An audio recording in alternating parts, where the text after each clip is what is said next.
जानते हो, सुनिए बहुत गौर से, बस मैं बात खत्म करने लगा हूँ, इख्तिताम की तरफ चलूँ। कुरान है क्या, जरा संभल के बात मेरी सुने, रायगा नहीं जानी चाहिए। कुरान क्या चीज़ है? बंदा देखो सारे गुनाहगार हैं, कोई हम में से ऐसा नहीं जो ये कह दे मैं अपनी नेकियों के बलबूते पे बख्शा जाऊंगा। जो भी बख्शा जाएगा हुजूर की शफाअत के जरिए बख्शा जाएगा। क्या है हमारे पास? सिर्फ इतना है कि हम हुजूर की उम्मती हैं और उनसे मोहब्बत का दावा करते हैं, बस इतना है कि हम हुजूर के हैं। ये भी हम कहते हैं, अभी वो नहीं कहते। अगर वो कहते तो कसम से दुनिया में ही जन्नत मिल जाएगी। अभी मेरा दावा है हम हुजूर के, अभी उनका नहीं है कि ये मेरे हैं। सिर्फ यही है ना कि हम हुजूर के हैं। दिल बस खौफ से पत्ता सा उड़ा जाता है, पल्ला हल्का की सकी भारी है भरोसा तेरा, है कि नहीं? बंदा शराबी था, बहुत शराबी, यहां तक कि शराब इतनी पीता था कि पूरा परिवार नफरत करता था, बस्ती नफरत करती थी। और इंतकाल हो गया उसका। इंतकाल हुआ, कोई उसका मुंह देखने जाने तैयार नहीं था। मुंह देखने, शराबी मरा है, नहीं जाना। कुछ लोगों के दिल में ये बात आई, यार अपने पड़ोस का है ना, नहीं दफन करने गए तो सड़ जाएगा, बदबू आएगी, कल भी फेंकना है, आज ही फेंक दो। कुछ लोग आए, कफन दिया, गुस्ल दिया, नमाज पढ़ी, बादिले नाखास्ता मजबूरी में, उसके बाद कब्र में उतारा। पलटने लगे तो पूरे कब्रिस्तान से मुश्क की खुशबू आने लग गई थी। किस चीज की? मुश्क की खुशबू, बड़ी तेजी की महक। सब एक दूसरे से पूछने लगे क्या तूने कोई खुशबू लगाई है? कहा मैंने कोई खुशबू नहीं लगाई। फिर ये महक कहाँ से आ रही है? लोगों ने चारों तरफ गौर किया, महक का कोई रास्ता नजर नहीं आया। मुड़ के उसी कब्र के पास गए जिसमें शराबी को दफनाया था, उसकी मिट्टी उठा के जब सूंघी तो मिट्टी से मुश्क की खुशबू आ रही थी, मिट्टी से मुश्क की खुशबू। लोग इकट्ठा हुए, घर तक आए। घर में एक बेटी मौजूद थी, सिर्फ और कोई न था। कहा बेटी तू बता तेरा बाप क्या करता था? उसने के कहा मेरा बाप शराबी था, मेरा बाप बड़ा पापी था। अल्लाह अकबर। बेटी रोती जाती। उसने कहा ये तो बताओ क्यों पूछ रहे हो? कहा बेटी ये तो बता दे तेरे बाप ने कोई नेकी भी की थी कि नहीं?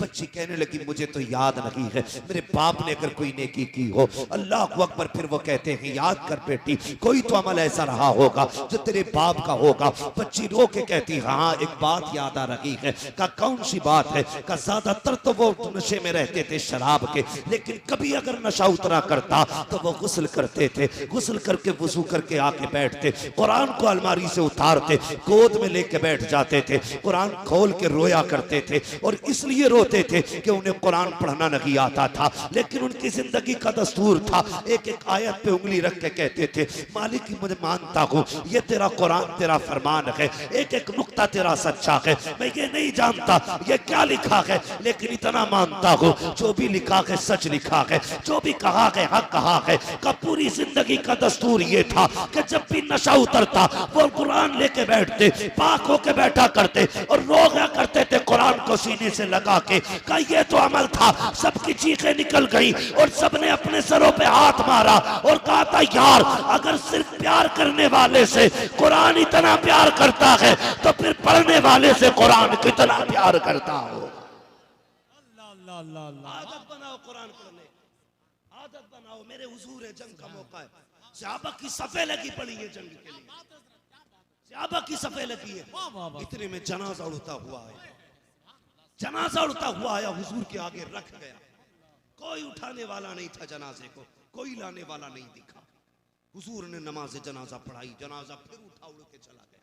सहाबा कहने लगे हुजूर ये कौन था, कौन नसीबों वाला था जिसकी नमाज जनाजा आपने जंग के मैदान में पढ़ाई? मेरे हुजूर की आंख में आंसू आ गए। हुजूर ने फरमाया ये मेरा मुआविया बिन मुआविया था, एक सहाबी हुजूर के थे। या रसूल अल्लाह ये अजमतें कैसे पा गए, कैसे पाई ये अजमतें, कि कौन था इनका जनाजा लाने वाला? हुजूर ने फरमाया जनाजा लाने वाले भी फरिश्ते थे, ले जाने वाले भी फरिश्ते। हुजूर क्यों लाए? मेरा मुआविया जब भी हाथ उठाता कहता या अल्लाह जब मरूं ना मेरे जनाजे का इमाम मेरे महबूब को बनाना। हुजूर फरमाने लगे सहाबा ये भी बता दूं कैसे ये इज्जतें मिली कैसे? का फरमाइए, मेरे हुजूर ने फरमाया ये मेरा सहाबी सुबह शाम 100 मरतबा सूरह इखलास की तिलावत किया करता था। सूरह इखलास समझते हैं? माशाअल्लाह। कुछ लोग अब भी ऐसे मुंह देख रहे थे, पता नहीं कौन सी बड़ी सूरत बता गई। जो कुल हुवल्लाहु अहद है ना, वही सूरह इखलास है। हुजूर फरमाते हैं सुबह शाम 100 मरतबा पढ़ता था, अल्लाह ने इतनी इज्जतें बख्शी। पढ़ो यार कुरान, पढ़ो। ये जिंदगी 4 दिन की है। वो कहा था किसी ने उम्र दराज मांग के लाई थी 4 दिन, 2 आरज़ू में कट गए तो इंतजार में कट जाने हैं सबके। उनके भी कट जाएंगे जिन्हें कुरान आता है, वो भी मर जाएंगे जिन्हें कुरान नहीं आता। कसम खा के कहता हूँ, कब्र का सच्चा साथी कुरान है, सच्चा साथी कुरान है। लोग रोटियों के लिए झूठ बोलते, टुकड़ों के लिए भी झूठ बोलते हैं लोग। कुरान में सूरह वाक़िया है, रोजाना मगरिब के बाद बंदा पढ़े, उसके घर में कभी फाका नहीं हो सकता है। मगर हमने कुरान से रिश्ते खत्म कर दिए। रोज जलील होते, वादे पूरे नहीं हो रहे। रोज लोग लानतें गालियां देते हैं, और वही अगले दिन प्रधान ठेकेदार के बातें। छोड़ यार, कब तक किससे सहारे लेगा, ले कुरान से सहारा। फरमाया गया जो अपने दिन का आगाज सूरह यासीन पढ़ के करेगा, उसके पूरे दिन के काम अल्लाह के जिम्मे हो जाते हैं। क्या है कुरान? हमने सिर्फ ये सोचा मैयत बख्शवाने की किताब है कुरान, चुड़ैल भगाने की किताब है कुरान, जिन्न उतारने की किताब है कुरान। नहीं भाई, इंसान को अमीर बनाने वाली किताब है कुरान। पढ़िए, आगे बढ़िए। ये मौलाना इफ्तिखार साहब है कि नहीं? माशाल्लाह। ये इनकी जो तंजीम है ना, ये जितने भी जवान इसमें शामिल है, मैंने कहा आपको क्या क्या हिसाब है जो आप बच्चों को पढ़ाते, उसमें आपको बच्चों से फीस मिलती है?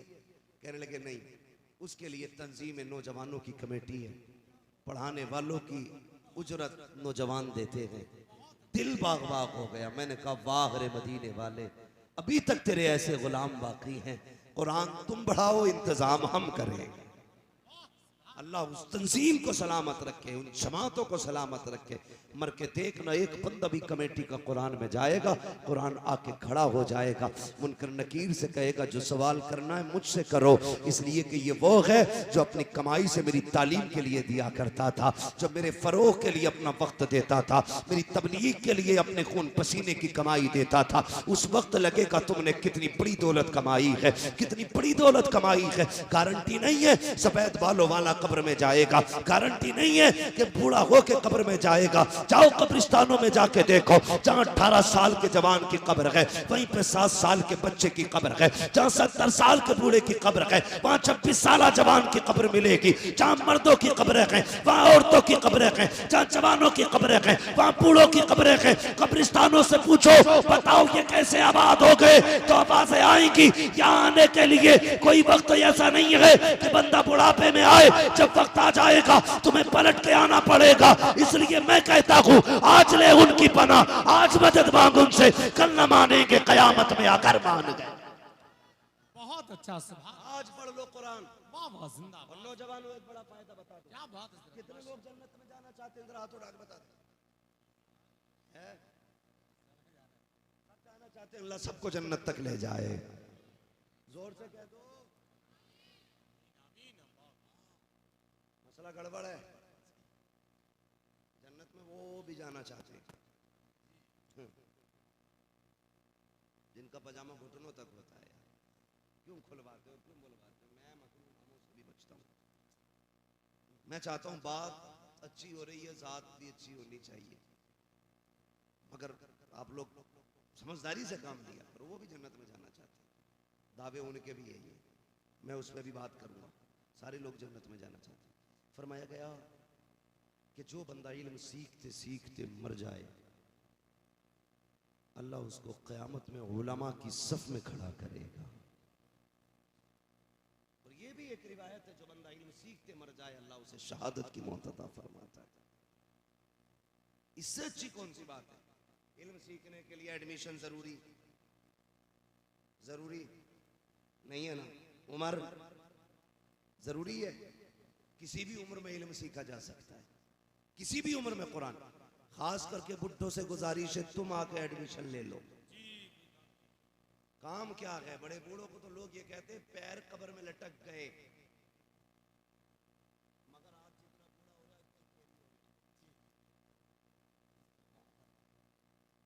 जितना बूढ़ा हो रहा उतना ही केरी हो रहा।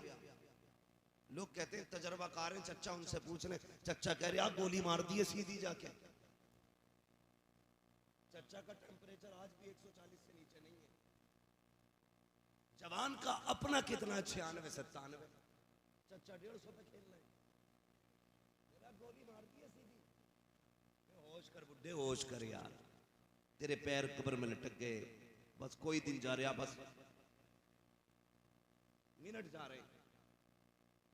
हिचकी नहीं, आगे ढंग से हिचकी 3 इकाई बन जाएगी पहले झटके में। लड़ा तो रहा औलाद को। हाँ, कई गांव में दुआएं हो रही हैं, अल्लाह उसे मार दे, वो मर जाएगा, गांव शांत हो जाएगा। बड़ा बड़ा जहरीला बुढ़ा पड़ा है। तो हाँ, एक जगह जलसे में गए तो बुढ़ा कह रहा ना, क्या जरूरत थी जी पिंडाल लगाने की? 11 रुपए की लाइट छिड़ाने लगा के फातिया कर लेते। नहीं, आगे बढ़ेंगे ना बढ़ने देंगे। मैं इन जवानों को सलाम करता हूं जिन्होंने ये तंजीम कायम की है। और डॉक्टर इकबाल ने बड़ी प्यारी बात कही थी। उन्होंने कहा था, उकाबी रूह जब बेदार होती है जवानों में, नजर आती है उनको अपनी मंजिल आसमानों में। जिस कौम का जवान सवर जाता है, फिर उस कौम की 7 पुश्तें सवर जाती है, 7 पुश्तें सवर जाती है। याद रखना। एक बात और जहन में डाल लीजिए, जिम्मेदारी है हर बंदा कुरान सीखे। सीखेंगे इंशाअल्लाह। कुरान पढ़ लो, वरना लोग कहते देखी जागी, जो होगा देखा जागा। मर के देख, मर के देख। हजरत ईसा अलैहिस्सलाम ने अपनी माँ से कहा था, माँ मैं तो मुर्दों को ठोकरों में जिंदा कर देता हूँ, तू बता तू मर जाए तो मैं तुझे भी जिंदा करूं? तुझे भी जिंदा करूं? कहने लगी ना बेटे, मुझे जिंदा ना करना। कहा क्यों? कहा कि मौत की जो कड़वाहट है ना, वो सुबह क़यामत तक बाकी रहती है। जो मौत आने का वक्त की कड़वाहट होती है मुंह में महसूस, वो क़यामत तक बाकी रहती है। कहती बार बार मुझसे वो कड़वाहट बर्दाश्त नहीं होगी। खेल मत समझना, तैयारी कर कुरान की, पढ़ कुरान। फिर अकेला कब्र में नहीं जाएगा, कुरान तेरे साथ जाएगा, कुरान तेरे साथ जाएगा। दिमाग खराब कर रखा ना कुछ मौलवियों ने भी। एक जलसा करा लो, पूरे साल बख्शेंगे। गला भी काटियो, जेबें भी काटियो, जन्नत तुम्हारे बाप की है। इतनी सस्ती भी नहीं है जन्नत, इतनी सस्ती भी नहीं है जितनी समझ रखी है।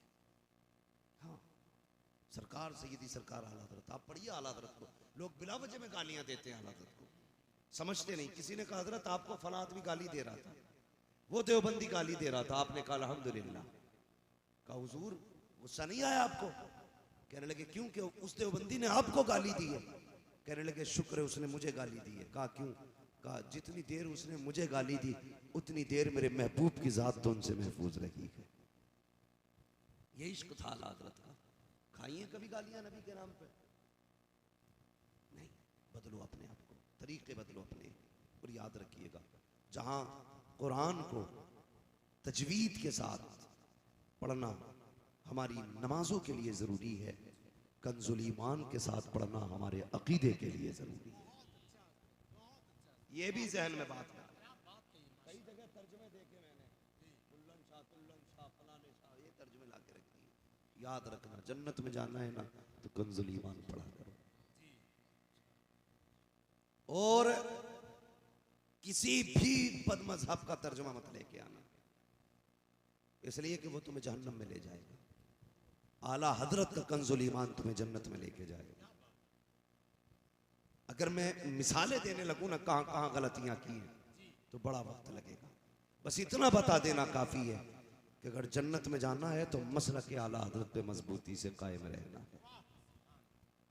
रहेंगे इंशाअल्लाह। सारे बोलो। दावत तो नहीं मार देते हो कभी कभार, कभी छठे चौहां से?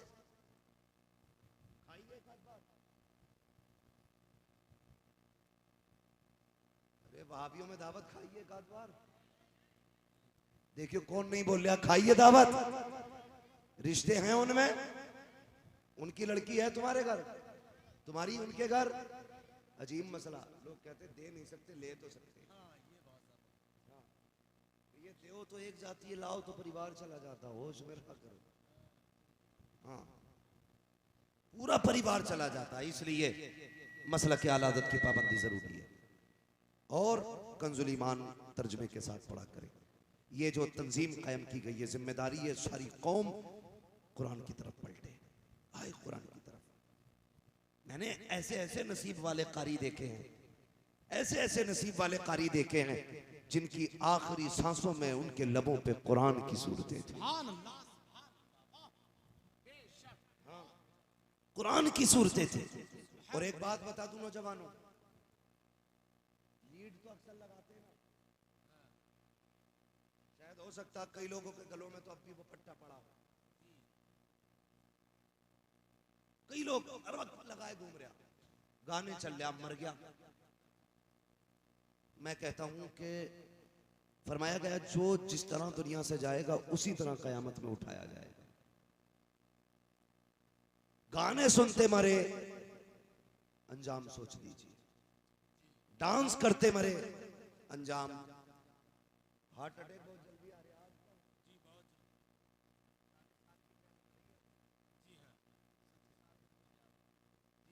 साल में भी आ रहा, डांस कर रहा था लल्ला की शादी में,